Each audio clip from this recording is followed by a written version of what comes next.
A paz do Senhor, meus amados. Eu sou o pastor Selmai. Esta é minha querida esposa, irmã Marisa. Tudo bem, irmã Marisa? Tudo bem. Hoje nós estamos em mais um objetivo de compartilhar convosco a quarta lição desse trimestre. Um comentário devocional na ótica familiar. E uma lição muito importante, né, pastor? E é um tema que a gente gosta muito de falar sobre casamento, sobre família, relacionamento, né? E aqui fala-se entre o encontro de Ruth com Boaz. Aleluia. Muito linda esta lição. Eu gostei muito, né, pastor? Fala de romantismo, Muitíssima de amor. especial. É uma lição que vai tratar do encontro de Ruth com Boaz, portanto, trata de enlace matrimonial, Matrimonial. relacionado, casamento, família, relacionamento. E como a nossa área, né, nós respiramos isso, família, casamento, aconselhamento, terapia familiar, terapia conjugal, nós queremos aproveitar para fazer um comentário, lembrando que é um comentário devocional, Devocional. na Mais ótica, prático, né, pastor? Dia a isto, dia. na ótica familiar, sempre destacando os pontos que estão relacionados à família e ao casamento. O texto áureo diz: O Senhor galardoe o teu feito e seja cumprido o teu galardão do Senhor, Deus de Israel, cujas as asas te vieste abrigar. Que lindo, né, pastor? Que palavra! Exalta o nome do Senhor e mostra a bondade do Senhor ao dizer para Verdade. Ruth em cujas asas viesses Viestes abrigar. abrigar. Ou seja, ela era moabita, veio demonstrando um amor profundo por sua sogra Noemi e a sua dedicação e os seus cuidados para com a sogra, um exemplo de nora para com sogra, e recebe agora uma palavra que ela veio abrigar sob as asas, Refugiar, refugiar abrigar debaixo das das asas asas do do Deus de Senhor. Israel, o Iavé, o grande Yahvé. todo-poderoso. Pensa em Deus como uma águia enorme, né? Que estende Aleluia! as Isso é asas, e maravilhoso. Ruth veio se abrigar debaixo dessas asas do Todo-Poderoso, Deus de Israel. Né? Aqui, pastor, vamos falar então sobre a introdução, né? A introdução, mas eu quero ir direto aqui ao ponto, o primeiro ponto, pastor. Boaz, o remidor, um homem próspero. No capítulo 2 de Ruth, nos apresenta Boaz, um homem valente e poderoso, da geração de Ebimeleque. Os termos valente e poderoso refere-se ao caráter íntegro e à influência de Boaz, além do seu poder econômico. Vemos aqui o pastor fala, um homem valente e poderoso, né, pastor? Imagina um homem deste, né, Boaz, além de ser um homem próspero, né? Era um homem valente e poderoso, né? E Imagina, temente a temente Deus, a as Deus, qualidades corajoso. espirituais. E aqui nesse texto eu quero aproveitar para destacar, irmã Marisa, o termo valente e poderoso. O comentarista sabiamente destacou, refere-se ao caráter íntegro deste homem chamado Boaz. Boaz. Mas eu quero também acrescentar, visto a ótica familiar, a questão de masculinidade. Masculinidade. Masculinidade, um homem íntegro, valente, não no sentido de ser estúpido, de ser grosso, de ser Até mais para frente alguém. para abordar essa Isso, parte, né, esse pastor? ponto está Grosso, né? relacionado à atitude dele um pouquinho mais à frente com Ruth. Mas aqui eu já quero destacar a importância da masculinidade, criado a propósito pelo Deus, que é o criador e instituidor do casamento. Até porque quando Deus criou o homem e a mulher, uma que Deus colocou no homem é que ele seria o O protetor da família, né, protetor, pastor? Que uma ele das seria o macho, que funções. ele seria o defensor do seu lar, né? Então Deus estava colocando essa responsabilidade sobre o sexo masculino, que ele seria uma figura máscula, uma figura importante no seu lar, um defensor da sua família. Então nós vemos essas qualidades em Boaz, Em as Boaz, qualidades, né, exaltada na pessoa de Boaz. o que serve de exemplo Exemplo para nos nós, dias, né, para pastor? todos nós, na nossa geração. Homens valentes, mas não valente para brigar, valente para proteger a família, proteger a esposa, proteger os filhos de todos os ataques externos. Quantos exemplos, né? Nós temos aqui. Pastor. Aqui o sub 2 diz Goel e Levir, pastor. A expressão da geração de Elimeleque. Então, ele era da geração de Elimeleque, portanto foi o Goel, o remidor, o resgatador, aquele que ia resgatar, cumprindo a lei instituída na palavra de Deus, a lei mosaica, de que quando um membro da família fosse vendido ou perdesse as suas terras, o parente remidor deveria remir, resgatar, trazer de volta. E nesse caso, isto representa espiritualmente, dentro da doutrina da eclesiologia, a doutrina da igreja, quando Ruth, sendo resgatada como moabita estrangeira, na dimensão espiritual, nós, gentílico, se tornando igreja, noiva do Cordeiro. Isso é muito especial também. Sendo resgatado pelo nosso Senhor. Né? O sub 3 diz temor e respeito. A saudação de Boaz aos seus empregados demonstra que ele temia Deus. A invocação ao Jeová, Senhor, seja convosco, dirigido a todos os segadores. Olha que lindo o exemplo deste homem, né, pastor? Não era, como o pastor colocou aqui, um homem valente, um homem corajoso, um homem poderoso. Mas a valentia de Boaz não era para oprimir as pessoas. Muito pelo contrário, ele respeitava as pessoas. Exatamente. Né? Ele respeitava, olha, ele invocava ao Deus de Jeová, a proteção do Senhor a todas as pessoas que trabalhavam com ele, a todos os seus segadores. Ele não olhava se era uma pessoa mais importante, menos importante, mais influente, menos influente, não. Tratava todo mundo igual, né? Isso o temor e o respeito que ele tinha com as pessoas, com o ser humano, né, pastor? Exatamente. É muito especial nesse ponto, irmã Marisa. Quem dera, oxalá, todos os empregadores, os patrões, né, fosse alguém deste caráter, que olhava para os seus funcionários, seus colaboradores, não como meros empregados que tinham a obrigação de fazer isso ou aquilo, mas ele chegava e invocava a bênção de Jeová, a bênção de Deus sobre os seus funcionários. Que atitude nobre, que atitude bonita. E nós aprendemos aqui que ser valente, que ser homem, não é ser alguém temido, no sentido porque é violento, seja violência física, violência verbal, que tudo isso é condenado pela Bíblia, mas a postura, um homem líder, um homem que tinha uma fé tão profunda em Deus que chegava e abençoava os seus funcionários. Há uma expressão do hebraico, Baruch Hashem, o Hashem, o nome do Todo-Poderoso, Baruch, bênção, Baruch Hashem, a bênção do nome do Todo-Poderoso seja sobre a sua vida. Que Amém. Deus abençoe de uma forma toda especial.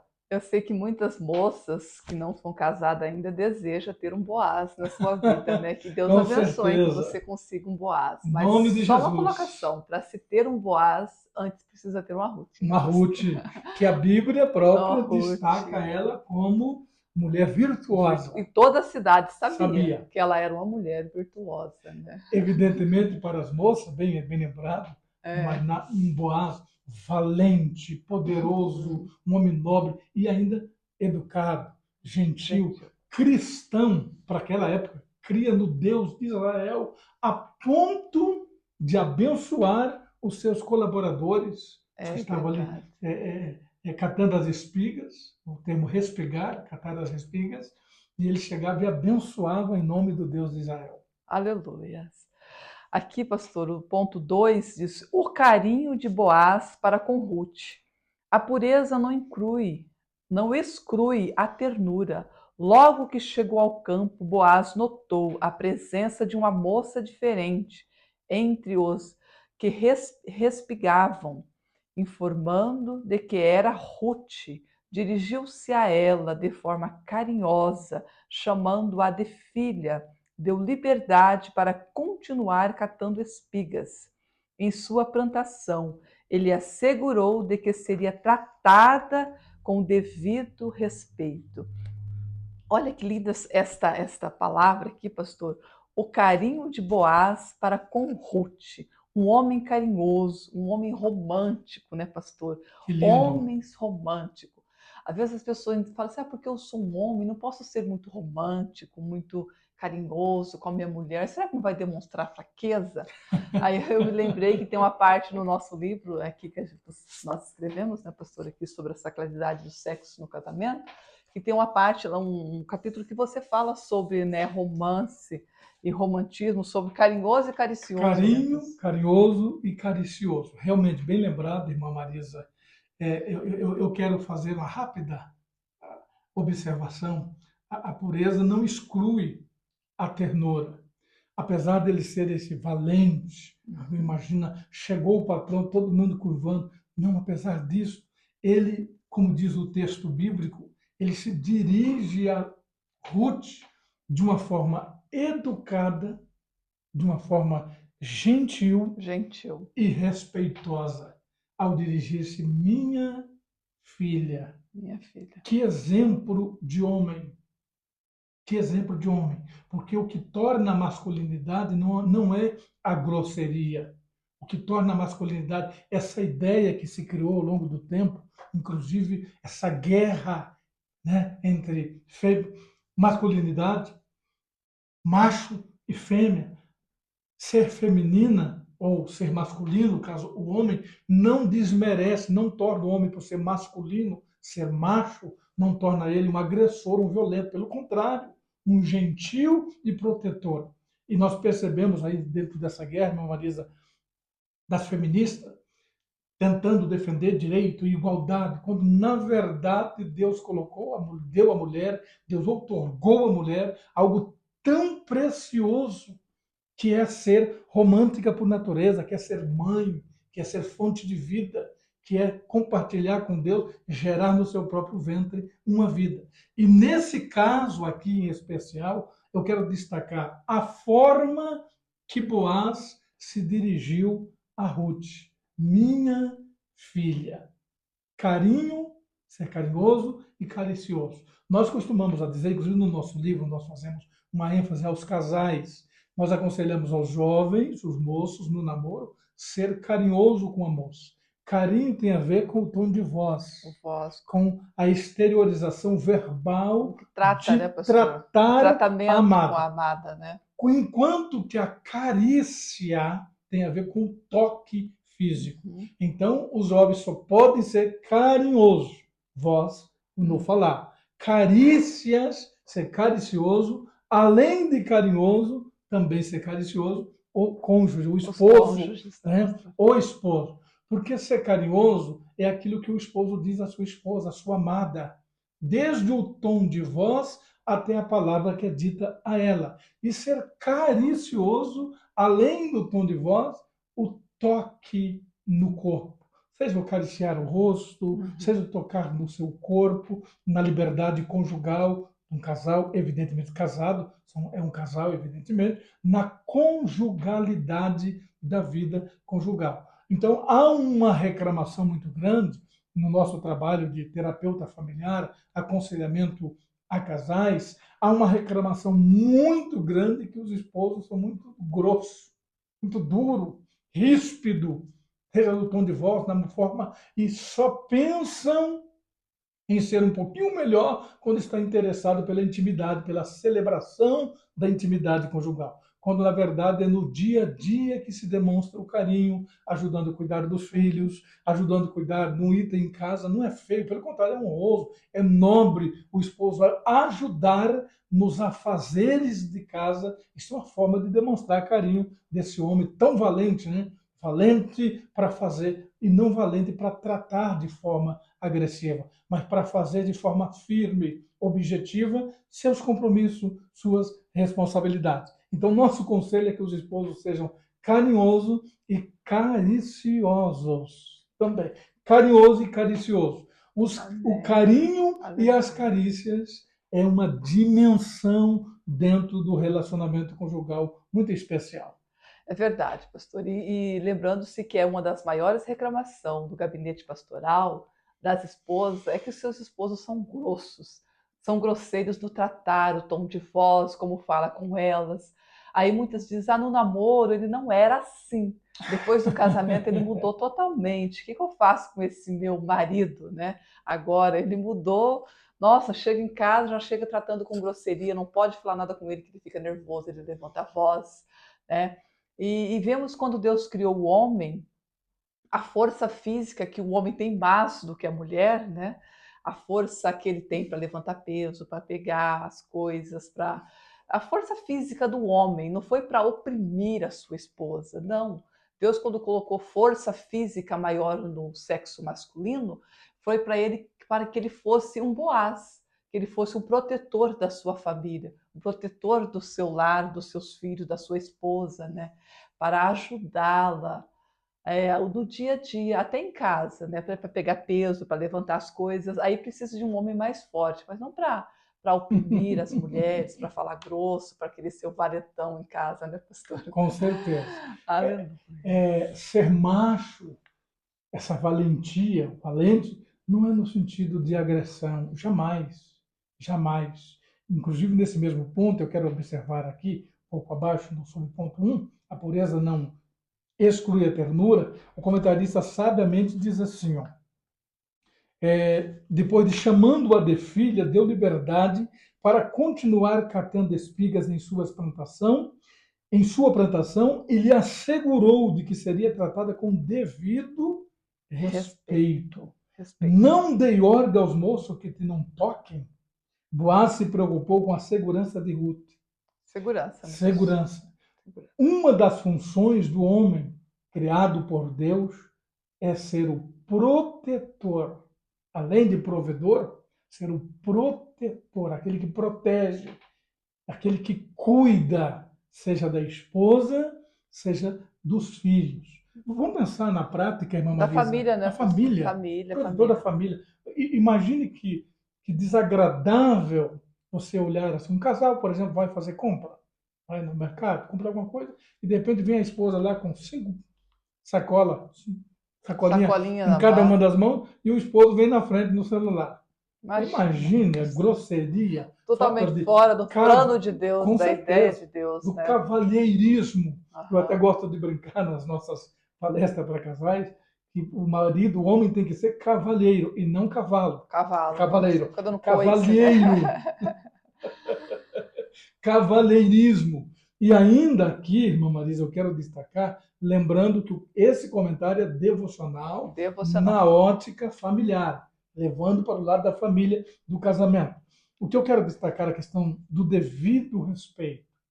É que na nossa pós-modernidade, essa igualdade, entre aspas, igualdade, direito de igualdade, machismo e feminismo, é uma guerra, a mulher tem sido tratada como objeto. A objetificação da mulher é um ponto negativo quando o homem olha para a mulher apenas como um objeto de sexo, um objeto de intimidade sexual, né? Para ser usada ao seu bel prazer. E muitos usam e abusam das mulheres, né, pastor? Infelizmente. Usadas e abusadas. E do outro lado, por causa disso, levanta o grupo das feministas, dizendo que a mulher tem direitos iguais que o homem. Do outro lado, olha só, tudo fora da vontade de Deus.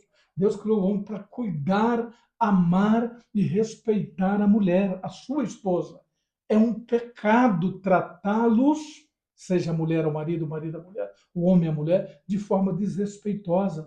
O homem tem que olhar para a mulher de uma forma respeitosa. Ela não é um objeto, portanto, a objetificação da mulher, um objeto de intimidade sexual, de prato. Não, ela é uma esposa que tem emoções, que tem sentimento, que tem vontade própria, que tem fases na vida que precisa ser compartilhado com o seu cônjuge, com o seu esposo e com a sua esposa. É a imagem e a semelhança de Deus, né, pastor? Tanto quanto o homem, a mulher também foi criada a imagem e a semelhança de Deus. E para nós que somos cristãos, ele, além de meu esposo, é meu irmão em Cristo. Eu, além de esposa dele, sou a irmã em Cristo Isso. dele, e devemos ser respeitados. Qualquer cônjuge, além de ser o seu cônjuge, o seu cônjuge, o seu marido, a sua esposa, é o seu irmão em Cristo, a sua irmã em Cristo. A imagem e a semelhança de Deus. E por isso que deve ser respeitados, né, pastor? E tratado com respeito e com carinho. Antes de ir para o outro ponto, pastor, eu só quero lembrar aqui sobre a lei do levirato, né? A lei do levirato, que o pastor coloca aqui no primeiro ponto, no segundo sub aqui, sobre a lei do levirato. Veja, a lei do levirato, pastor, era Deus se preocupando com a proteção das mulheres, Com porque certeza. naquela época não se tinha o auxílio às viúvas que nós temos hoje na nossa nação brasileira, né? O auxílio às mulheres viúvas, que é um amparo que o governo dá às mulheres quando ficam viúvas. Naquela época não tinha, mas Deus já se preocupou com as mulheres. Exatamente. Muito antes desse auxílio às viúvas, Deus falou, não, coloque aí a lei do levirato. Eu não quero que as mulheres de Israel sejam desamparadas, ficam sozinhas, ficam sofrendo, né, pastor? Exatamente. Tão lindo a preocupação de Deus com nós mulheres, né? E eu já acabei de falar que quando Deus deu ao homem mais força, não foi para oprimir as mulheres, não foi para cuidar da sua esposa, foi para proteger as mulheres. Veja na reconstrução dos muros da nação de Israel, Neemias, quando falou para os homens, né? Vocês, os homens, vão ficar na frente das suas casas, com na mão uma espada e na outra uma pá, né, pastor? Para construir os muros e para guardar as suas casas. Vocês têm forças, cheio de saúde, forte para guardar o lar de vocês. Então, a espada na mão era o homem, o protetor da família, o protetor do lar.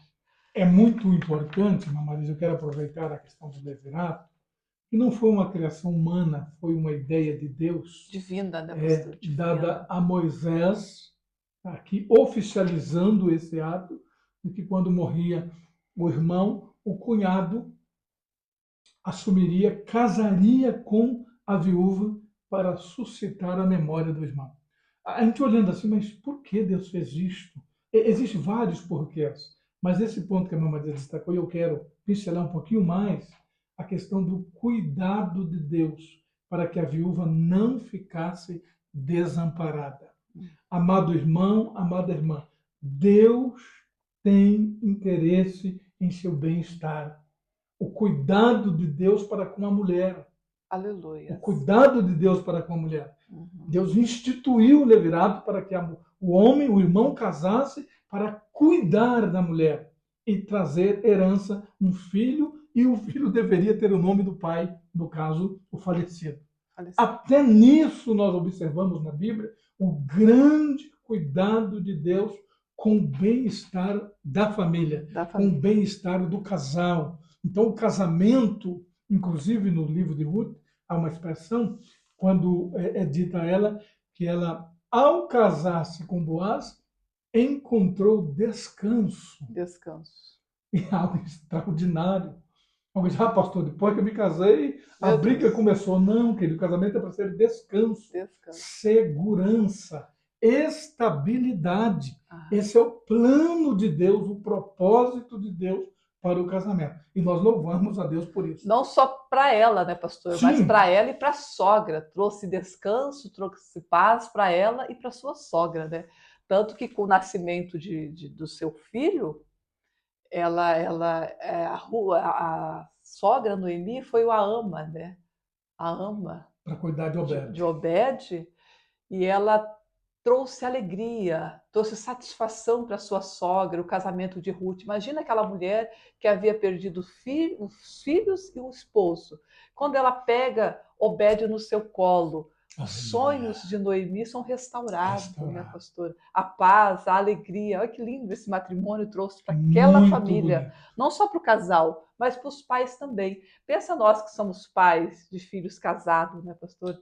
Quando nossos filhos casaram, trouxe alegria, trouxe paz ao nosso coração, trouxe novas vidas para a nossa família, o nosso genro, a nossa nora. São os nossos filhos. Acrescentou bênçãos para nós. E nada mais confortante, algo assim que completa, que realiza, de ver os filhos casados bem, Felizes. Felizes. Felizes.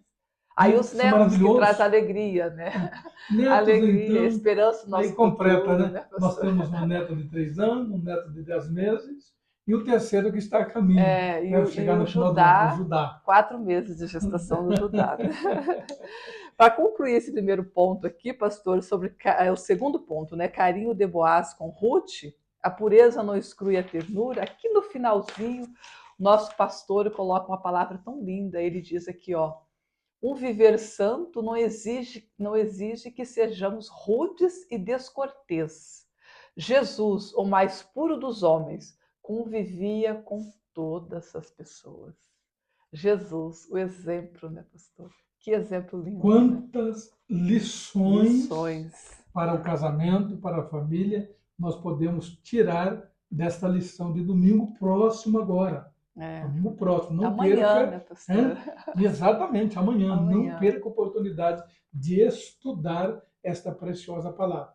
E o destaque que a irmã Marisa acabou de ler, que o comentarista comentou na lição, um viver santo não exige que sejamos rudes e descortês. Muito consagrado, nem falo, estou muito consagrado, portanto, não, querido, não é isso. Consagração, o termo consagrado, separado, hagios, hagio é santo, hagios separado. Essa separação é do pecado e não das pessoas. É do pecado. Já ouvimos vários obreiros, né, pastor? Às vezes, talvez desinformado, dizer, eu sou um homem muito santo, eu sou um homem separado, tento me consagrar mais, mas esta mulher, ou esses filhos, que me faz a não ser tão santo como eu queria ser, né? Tão separado, né, pastor? Imagina, uma família. Né? Quando, na verdade, temos a esposa que construímos. Temos os filhos que construímos, no sentido de construir, no sentido bíblico, de construir o caráter. Ninguém nasce preparado. O casamento não vem pronto. Não vem pronto. Eu sou o esposo que a irmã Marisa veio trabalhando ao longo de 31 anos. Ela é a esposa que eu estou trabalhando ao longo de 31 anos. Os nossos filhos que ficaram conosco até casarem, o casal de filhos, são os filhos que nós trabalhamos no caráter deles por mais de 20 anos. É assim que as coisas acontecem. Então temos... Já viu aquela frase popular? Se só tem o presidente que merece? A gente tem... O esposo ou a esposa que merece. Que se formaram juntos. Até porque é bíblico, né, pastor? É bíblico. A Bíblia diz que ferro com ferro se afia, né? Vai afiando, vai se afiando, vai polindo, né? Vai tirando as diferenças, as farpas, né? Ali as imperfeições, né? Vai aparando. E isso é muito especial. É muito importante observar que quanto mais consagrado um homem ou uma mulher seja, mais atenção, mais cuidado ele ou ela vai dar para o cônjuge, para a família, e eu quero destacar aqui, irmã Marisa, para os filhos. Mais filhos consagrados nós teremos. Teremos. Porque eu estou no culto, mas aonde estão os meus filhos? Eu vim para a escola bíblica dominical, mas cadê os meus filhos? Essa deve ser a pergunta do papai e da mamãe. Ah, pastor, ele não quis vir. Ok. Quando ele não quer ir para a escola secular, você deixa ele dormindo também? Quando ele não quer ir fazer a atividade da escola, você deixa aqui? Tudo bem, não quer? Tá bom. É assim que você faz? Não. Por quê? Porque senão o conselho tutelar bate na porta. Vai reprovar, né, pastor? Vai reprovar, não vai passar. Ano, né? Assim também na vida espiritual. Não é porque não quer ir para a escola bíblica do não quero ir. Aí o pior é quando diz assim, na irmã Marisa, o pai vai, ou a mãe vai. Não, então eu vou ficar com ele. Vou ficar com ele, vou ficar com ela. Né? Então, cuidado, papai e mamãe. Vão juntos e levam os filhos juntos. Seja um Boaz, levanta de manhã, faz café, chama sua esposa, chama os seus filhos, com carinho, com amor, seja gentil, né, pastor? Eu gosto de brincar muito no escuta de família. Brincar assim, em tom de brincadeira, coisa de família, faz um melitinha, melita tradicional, serve o café para a esposa, de preferência na cama, depois toda a família na mesa, ajuda a dar banho nos filhos, ou pentear cabelo, trocar a roupa, ou passar a roupa, onde está a Bíblia, está a revista escola dominical. Isto é ser pai valente. Forte, né, pastor? Forte. Bastante força, energia. Não se deixa levar pelas circunstâncias. Se você perguntar aos nossos filhos, quantas vezes no tempo de criança vieram para a escola dominical porque o pai e a mãe trouxe a qualquer custo? Talvez 60% das vezes. É Porque verdade. depender da vontade não vem. Não Tem que vem, se né, pastor? esforçar. Quantas vezes o casal, às vezes a esposa não quer ir, o esposo, vamos, meu amor, vamos. Irmão, isso é família. Ou o Não tem esposo família pode dizer, perfeita. vamos, minha amada, depois da escola eu ajudo você a fazer o almoço, né, pastor? Ajudo você a assar carne, É, bem lembrado. cozinhar batata, Exatamente. descascar Inclusive, cebola. lembrando que eu termino sempre a escola bíblica dominical por muitos anos, quase todos os domingos, Verdade. dizendo agora, após a bênção pastora, vão para casa. Os esposos ajudam a descascar alho, cortar a cebola, Cebola. fazer o almoço. Os filhos já vão Já chora um arrumando, pouquinho, já né, chora, pastor? Se né? precisar pedir perdão, já pede também.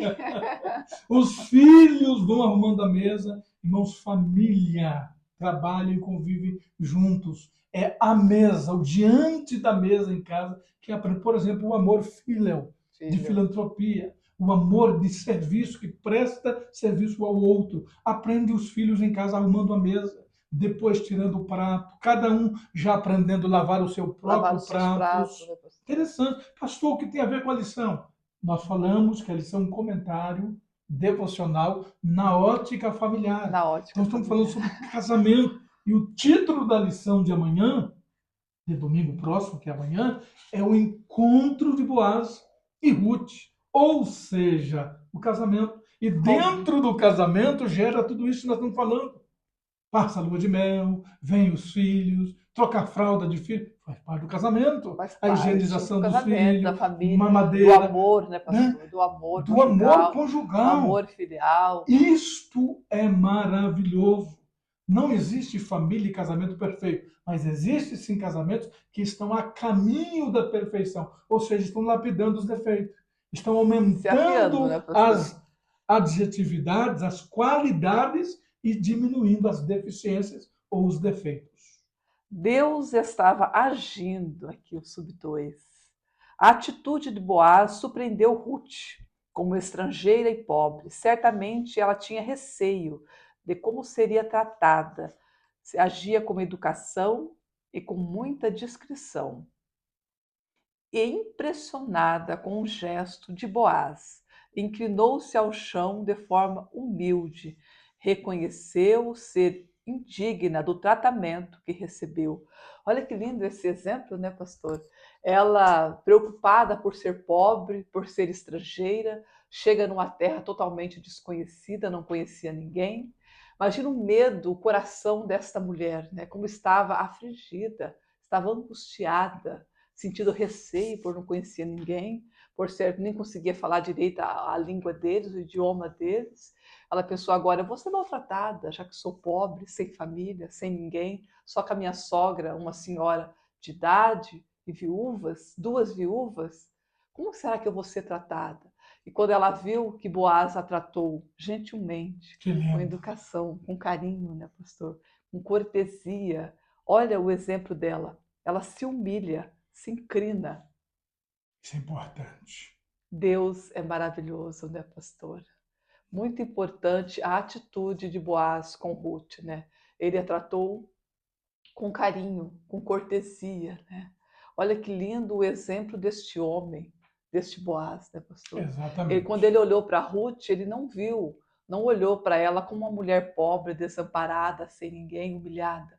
Não, ele olhou ela como um ser humano, uma pessoa que deveria ser ajudada, uma pessoa que estava ali, que Deus estava colocando diante dele, uma pessoa sofrida, desamparada, pobre, mas que era uma oportunidade dele estender as suas mãos e ajudá-la, já que ele era um homem rico, tinha terra, tinha funcionários, né, tinha vários funcionários, e Deus lhe deu uma oportunidade dele poder ajudar ela, ajudar Que atitude naquele nobre e momento, né, linda. pastor? Que homem nobre, né?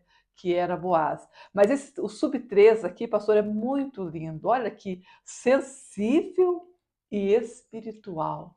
Quer dizer que a sensibilidade não tira a espiritualidade de um homem cristão. Acabamos de falar sobre os pais, né, Exatamente. pastor? Sobre o esposo, que às vezes diz: essa família não quer apoiar o meu ministério, está estragando o meu ministério, né? Não está me apoiando como deveria. E E aqui, pastor, ó, sensível e espiritual. espiritual. Inclusive, aproveitando, em se tratar de EBD, Escola Bíblica, é provável que cooperadores, diáconos, presbíteros, evangelistas e pastores, muitos, infelizmente, às vezes culpa a família. Ó, minha A família, família, eu não sou família. melhor no ministério, não fui bem sucedido pela família que tem, mas a família que você tem é que você construiu.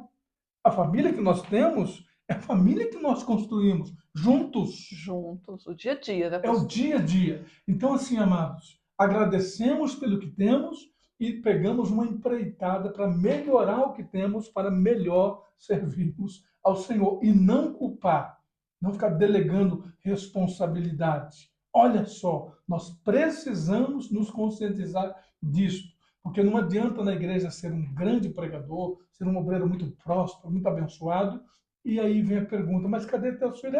Pastor, foi que eles pegaram a adolescência e não quer vir mais. E você não deixou eles vir mais. Cuidado.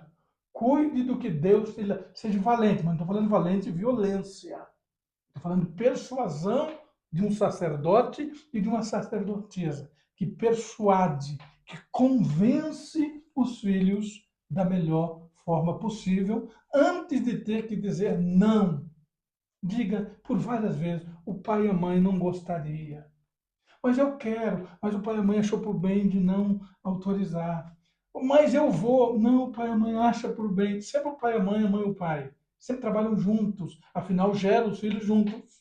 Devem criar juntos e educar juntos. Valente, né, pastor, para conquistar no mundo espiritual. Use a valentia, essa força que você tem, para no mundo espiritual abençoar seus filhos, repreender as obras malignas, né, pastor? Aleluia! Repreender a fúria do inimigo. Seja um homem espiritual, um homem de Deus, sacerdote da família. Inclusive, meu marido, você tocou num ponto muito especial. Valente no mundo espiritual. É um valente. Levante à noite, papai, mamãe, reveza uma noite um ou outro. Entra dentro do quarto dos filhos, estende as mãos, coloca a mão na cabeça do filho, da filha, ministra sobre ele. Ela é princesa de Deus, profetiza de Deus, ele é príncipe do Senhor, homem de Deus, ministra bênçãos do Senhor. Repreenda toda força contrária dentro do quarto do filho ou da filha. Seja um sacerdote que ministra dentro do quarto do filho e da filha. Valentia espiritual. Porque Aqui, ó. Sensível e E espiritual. espiritual. Isso é maravilhoso. Que lição profunda para as nossas vidas. Pastor, muito lindo, né? Sensibilidade, firmeza moral e sensibilidade, ternura e espiritualidade. Muito lindo. Aleluias. Aqui o 3, pastor, ponto 3. A colheita de Ruth é a sua sobrevivência. A lei da semeadura. Aqui vemos que a Ruth colheu, né, pastor? Vários dias, vários meses, ela trabalhou arduamente, trabalhou fisicamente, colhendo para a vida dela e para a vida da sua sogra. Aqui no sub 2, aqui, pastor, os acasos de Deus. O primeiro sinal da ação de Deus foi a escolha aparentemente aleatória de Ruth, indo apanhar espigas no campo de Boaz. Para ela era apenas uma casualidade, quando na verdade era o plano de Deus, né, pastor? A ideia de Aleluia! Deus Que sendo bênção, colocada em que ação. bênção. Isso é Ruth entrou maravilhoso. nas terras de Boaz sem saber. Ela não conhecia a nação de Israel. Não sabia que aquele terreno, que aquelas terras, que aquela fazenda, aquele sítio era de Boaz. Ela entrou ali por acaso. Foi começar a colher, né, as espigas, catando os trigos, as cevadas, na terra daquela pessoa totalmente desconhecida. Mas para o nosso Deus não existe acaso, né, pastor, aqui, né, os acasos de Deus, aleluias. Nosso Deus é um Deus de providência, né, Realmente. Eu quero fazer mais uma colocação, já indo para a parte final, dentro do nosso tempo, irmão Marisa, sobre a colheita, a semeadura. A gente colhe o que planta.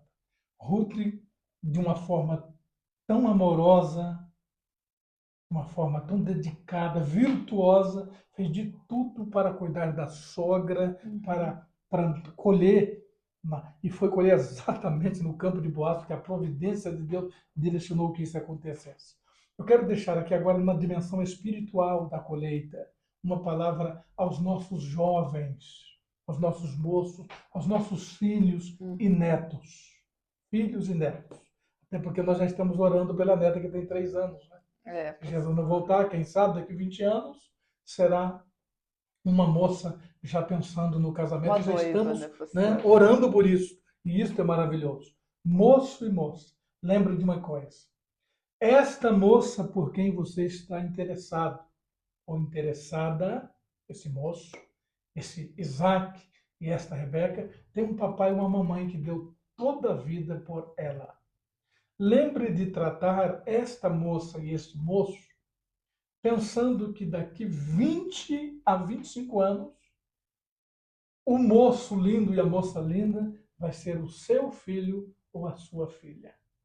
Trate esse moço hoje, candidato a esposo ou candidata a esposa, como se fosse a sua filha ou o seu filho daqui a 20 a 25 anos. Você deseja que alguém trate o seu filho. Então, respeite, semeie na vida desse moço hoje, desta moça, o que você quer colher daqui 20 a 25 anos. Porque nós colhemos o que nós plantamos. Eu sempre orei a Deus, sempre, enquanto os filhos eram adolescentes, enquanto os filhos eram jovens em casa. Senhor, eu quero colher aquilo que eu plantei. Eu tinha certeza que no namoro a gente começa a construção da família que queremos ter. Às vezes há muitos pais chorando, irmã Marisa, hoje, o que eu fiz de errado, porque os meus filhos tomaram caminhos tão difíceis. Às vezes um casamento, às vezes um problema, às vezes é a colheita daquilo que eu plantei lá na minha juventude. Estamos colhendo o que nós plantamos. Então, a gente tem que tomar muito cuidado, moço e moça, em plantarmos hoje para colher no dia de amanhã. A bênção na vida dos nossos filhos começa no nosso namoro. A forma que nós tratamos a moça, o moço, a forma que respeitamos, é o que eu espero que alguém faça com os meus filhos no dia de amanhã. E agora, no nosso caso, agora, os nossos netos, né? Os filhos já casaram e, graças a Deus, estão bem. Só falando sobre isso aí, pastor, sobre o respeito e a plantação, a nora, respeite a sua sogra, tá? Trate a sua sogra como você quer que daqui 20 anos a sua nora trate você. Porque falam muito mal de sogra, né, pastor? Infelizmente. Nem tanto de sogro, mas as sogras são mais faladas, né? Muito mal Realmente. faladas, né? Então, trate a sua sogra como você vai querer ser tratada lá na frente. Eu sempre pensei sobre isso, pastor, mesmo antes de ser sogra. Eu tratava a minha sogra com todo respeito e carinho. Realmente. Ele é testemunha disso, porque eu sempre pensava, quando meu filho casar, quando a minha filha casar, eu quero ser tratada com respeito e com carinho, como eu trato a minha sogra. Então eu estava plantando, e agora eu estou esperando colher, né, pastor? Estou começando a colher os tratamentos que eu fiz lá atrás. Então você que é nora, você que é genro, trate o seu sogro, a sua sogra com todo respeito, porque lá na frente você vai ser sogro e vai ser sogra também. Inclusive, uma experiência na prática, na condição de sogra, tanto quanto a mim sogro, de ter nora e ter genro. Ter as duas dimensões. Os dois lados, né, pastor? Maravilha! Nós vamos fazer uma oração para terminar esse momento tão sublime de meditação, alguns destaques, umas pinceladas, como eu gosto de dizer, umas pinceladinhas de uns pontos principais da nossa lição, na ótica familiar. Alguém que vê o lado teológico, o lado escatológico, o lado exegético, hermenêutico, não, é no lado visão familiar, destacando algo relacionado ao casamento e à família. Portanto, nós vamos fazer uma oração nesse momento. Amém. Estaremos orando juntos. Deus maravilhoso, te damos graças, Senhor, por esta palavra, Senhor, nesta manhã, neste dia. Muito obrigada, Jesus, por esta lição da Escola Dominical, uma lição tão especial, Senhor.